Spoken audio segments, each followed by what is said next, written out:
This show is a part of the podcast network of the Walled Garden Philosophical Society, an international community of philosophers and seekers dedicated to the pursuit of truth, wisdom, virtue, and the divine, wherever they may be found. To find out more, go to thewalledgarden.com. Hello and welcome to another episode of Soul Searching with Seneca. Today we're moving on to letter number 28 on travel as a cure for discontent. And many of you have probably heard Seneca's ideas on travel. Essentially, his thoughts are that, if you're going to travel around in search of inner peace or in search of leisure, you're not going to find it. You're going to find leisure and inner peace within yourself. You're going to find that through practicing philosophy and curing your soul of its illnesses, not by traveling abroad. And so, in a sense, Seneca isn't specifically perhaps making an argument about travel. You could even say that if we abstract this idea out, what he's really talking about is where do our troubles lie ultimately? Where can our troubles be found and cured, and where can they not be found and cured? And traveling seems to be almost like a proxy for this kind of way of constantly moving about, constantly searching about for cures outside of ourselves for what needs to be cured within ourselves. At least that's the way that I kind of read this letter in order to broaden the implications of Seneca's message. So anyway, I'm going to read these first couple of verses and we'll pull them apart. So he says, quote, "Do you suppose that you alone have had this experience? Are you surprised, as if it were a novelty, that after such long travel and so many changes of scene, you have not been able to shake off the gloom and heaviness of your mind? You need a change of soul rather than a change of climate. Though you may cross vast spaces of sea, and though, as our Virgil remarks, lands and cities have left astern, your faults will follow you whithersoever you travel.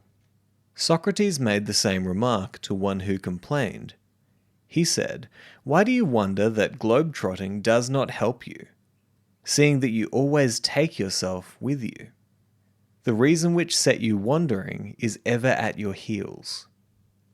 What pleasure is there in seeing new lands, or in surveying cities and spots of interest?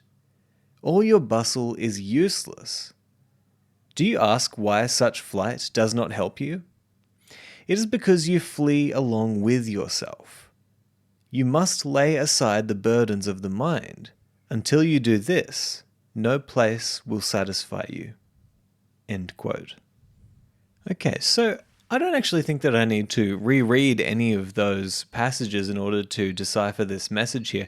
I think that ultimately those couple of verses are expressing the central message, which is that, you go traveling to all these places hoping that you will find some sort of respite, hoping you'll find some sort of peace, but ultimately, if you have not changed yourself first, none of these places will bring you satisfaction.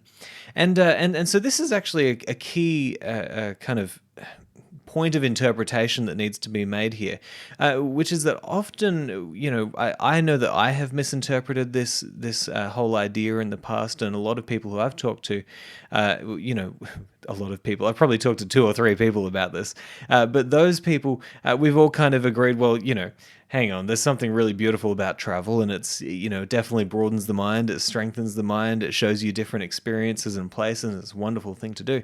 Seneca isn't actually saying here that you shouldn't travel, or that travel is a bad thing, or that travel couldn't bring you a certain pleasure. But what he is saying is that travel isn't going to be the thing that brings you that peace of mind, or that cures you from your soul's ailment, or that, changes you as a person. That's going to be something that comes from within. That's going to be coming from this work of philosophy. It's going to be coming from nourishing your mind. And this is exactly why Seneca says that, until you put aside the burdens of your mind, no place will satisfy you, right? So he actually leaves the door open to gaining a certain satisfaction as we travel around and see new places and see new landmarks and all this sort of stuff. He actually leaves the door open there, but he says, That's not going to happen until you put aside the burdens of your mind. And so really this whole argument is based around, where is the place that requires our attention and care and nourishment and caretaking? And that is the mind, that is the soul, right? And anytime we find ourselves searching around for something to cure ourselves of the stresses that we find within ourselves, that is going to be, well, he actually goes on in the letter later on to talk about how that might actually be counterproductive, right? To just constantly be looking around for other places that will cure you instead of you looking within and curing yourself. But ultimately, he's trying to tell us that this is where your attention, your focus, your caretaking needs to take place. And, take it for what it's worth from somebody who, I myself have spent about a year total of my life with my band traveling around the Mediterranean and the Caribbean on the world's largest cruise ships. And, we'd be playing there every night. And what you see when you work in an industry like the cruise industry is that there's a lot of sick people out there. And I mean sick in the same way that Seneca would have used that term in terms of ailments of the soul or a sickness of the soul.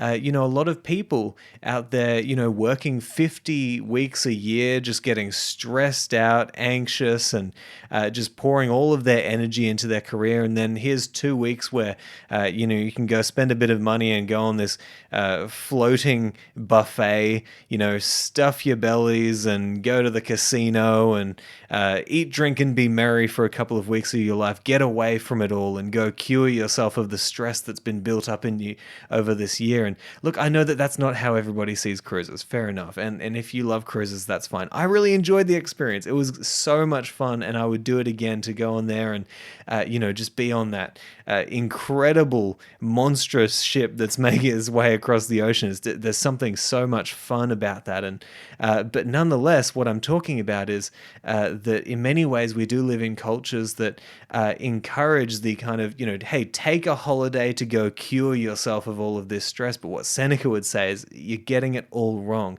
If you find that you've got problems within yourself, if you find that you're getting stressed out all the time, or that you're always anxious, or that you have all these unchecked desires constantly eating away at your soul, and if you find that you're having difficulties in those areas, traveling abroad or going on a cruise or getting out of the house, it's not going to change anything for you. You're going to come back the same person. And as I said, Seneca actually makes the argument you might come back worse. It might be counterproductive.